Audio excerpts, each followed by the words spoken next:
Hello，大家好，今日想同大家分享下喺過去星期六啦，咁我同男朋友去咗第一次香港人嘅市集年宵，咁係位於松科嘅 Callendale。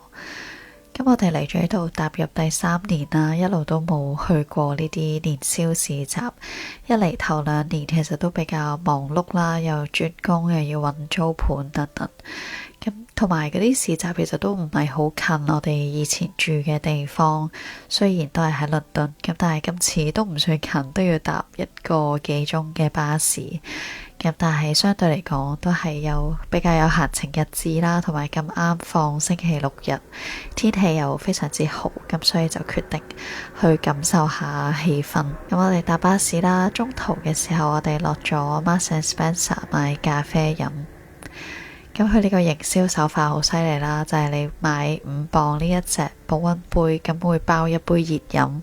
雖然你俾多咗2磅啦，但係你就覺得好似多咗隻杯，跟住又包咗個嘢飲，就覺得好似免費，好似好抵咁。咁但係其實消費者都係俾多咗2磅，比起原先你想買嘅1杯咖啡係俾多咗錢。咁隻杯係 Made in EU。唔知道大家喺香港有冇食呢啲 sourdough bread？ 我自己都幾中意食，覺得佢係所謂嘅天然發酵啦，跟住對腸胃比較容易吸收，同埋個升糖指數都冇咁高。之後我哋就上第2轉巴士前往 Callendale 呢個區。咁呢度係位於松科啦，都係香港人好熱門嘅落腳地。咁我哋都係第一次嚟。搭巴士嘅時候已經見過好多有10幾層嘅高樓大廈，都不禁令人哋諗起其實外國人都真係比較中意住 house 啦，有前後花園。咁但係我自己或者係香港人好似都幾中意住 flat， 好似月黑高飛所講係 institutionalized， 係慣咗俾人放喺一個細細嘅方格。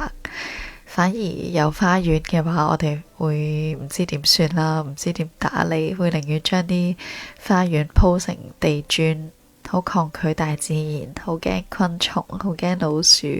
但係其實好多外國人都好習以為常咯，佢哋有幾個同事都話屋企有老鼠有 mice 啊，但係佢哋都唔係特別驚，即係好似好習以為常咁。咁我哋城市人中意靚景啦，但係我哋唔接受屋企有花園，我哋又唔想 gardening， 唔想照顧呢啲花草樹木，都係一件幾有趣嘅事。落巴士之後又行過好似公屋嘅地區啦，之後就嚟到呢間小學，就係舉辦年宵嘅地方。咁佢有分室內同埋室外嘅攤位。我哋2點半左右嚟到啦，非常之多人，有一檔3磅嘅雞蛋仔係大排長龍，聽到有人話排半個鐘，個隊都冇喐過，咁我哋就放棄咗。咁現場有臘腸啦，一啲即製嘅甜品啦，亦都有一啲預製嘅湯包等等。咁亦都有乾貨，就係揮春啦，有2檔都係賣啲貓貓嘅揮春同埋利是封。咁我覺得現場其實比想象中細啲啦，咁但係都真係好多人，跟住賣嘅產品我自己覺得都唔算特別多，因為好似冇乜馬年嘅揮春，有2檔都係賣貓貓。咁我最後都買咗一檔係寫住平安，咁佢仲有啲貓貓水泥小擺設都好得意。跟住就行出去熟食檔啦，咁男朋友試咗碗仔翅，又試咗熱奶茶，睇咗一陣表演，又有同呢個財神爺合照，但係財神比較瘦。之後有一個好搞笑，喺籃球場入邊舉辦嘅麻雀大賽，非常之墟冚，冇見過呢啲大場面，好搞笑，好似嚦咕嚦咕新年賽，大家真係坐埋一齊打牌。唔知道最後係邊個贏。咁我哋留咗大約2個鐘都要就走咗。其實我放假都係傾向中意留喺屋企啦，唔中意出街。今次真係純粹難得一齊放星期六日，就想感受下呢邊年宵嘅氣氛啦。因為Ealing呢邊好似都冇聽講有年宵。結論係我對於單純嘅飲飲食食其實都真係興趣不大，俾唔到我好大嘅滿足感。不過出街有時我覺得都有啟發思考嘅作用。譬如我又會覺得諗下，即係呢一種海外嘅圍爐是好是壞呢？其實每個民族去到唔同嘅地方啦，包括喺香港嘅南亞裔啊，或者菲律賓傭工啊，或者係啲同事來自五湖四海嚟到呢個地區，其實都會傾向聚居啦，互相交換資訊啦，圍爐啦。你喺公司突然間見到個熟面口同你講同一個語言嘅人，其實都係會覺得好有親切感。雖然可能其中有啲人係為咗拗着數啦，甚至係自私去攞着數，純粹係為咗私事得利。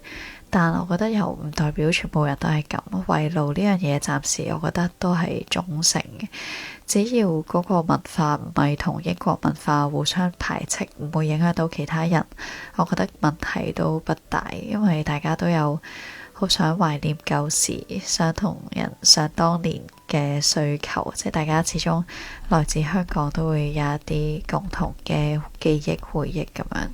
適時圍下爐，我覺得都係必須。始終香港都係大家生活咗好多好多年嘅地方啦，有啲廣東歌，有啲講嘢嘅方式或者搞笑嘅位，其實其他人都未必好 get 到，其他地方嘅朋友都好難 get 到。正如你都好難 get 到英國人佢哋由細睇到大嘅電視劇嘅某啲搞笑嘅位。就算我自問都有睇 Trainspotting 等等嘅電影啊，或者一啲聽佢哋 band 嘅歌啊，甚至聽 The Smiths 啊。有時之前鋪頭有播 The Smiths 嘅歌啦，我自己都好 surprise， 覺得好有親切感。咁但係我呢種喺海外聽英國歌，同佢哋土生土長認識嘅英國文化，始終都係有隔住好大嘅距離咯。咁正如無論鬼佬喺香港住咗幾耐，可能佢對於一啲真係好絕核、好 local 嘅嘢，佢都唔會係100% 理解。咁所以我覺得喺呢一種情況之下，我哋喺陌生嘅地方傾向揾翻自己人吹水，喺自己人嘅地頭會覺得舒服啲，都係一件好自然嘅事，好符合本能求生嘅事咯。之後想同大家分享下睇咗呢套非常之養眼嘅韓劇啦，叫做《愛情怎麼翻譯》。佢除咗係一套愛情片，非常之靚仔靚女，男主角完全都係我嘅理想型啦，就係中意瘦白淨，跟住有酒粒都好可愛咁樣。咁除咗係好養眼之外，我自己覺得佢都帶出咗愛嘅語言呢一樣嘢啦。每個人都係受住佢嘅原生家庭同埋童年創傷唔同嘅影響之下，去有佢自己獨特嘅語言啦。呢個世界有幾多人，其實就等同有幾多種講嘢嘅方式。人與人之間，不論係愛人、家人，有幾熟或者有幾疏遠都好，都好容易有翻譯嘅失誤啦，都會有失語嘅時候，理解錯誤嘅時候。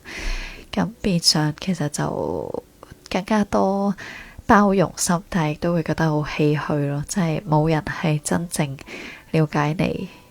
你所講嘅嘢亦都唔係100%可以傳達到俾你想佢了解嘅人去身上咯。正如同一啲助交朋友同事解釋接收難民嘅問題啦，佢哋會好斬釘截鐵咁覺得，總之你拘留小朋友就係唔啱，總之你將啲小朋友同家長分開就係唔啱。佢哋亦都唔可以了解到點解我會覺得戴 hijab 或者伊斯蘭教係抑壓女性啦。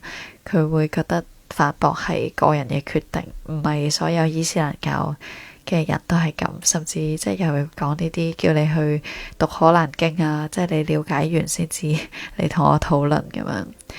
即係有時大家個既定觀念太強，即使係講同一種語言，都好容易陷入失語咯，好難去對話。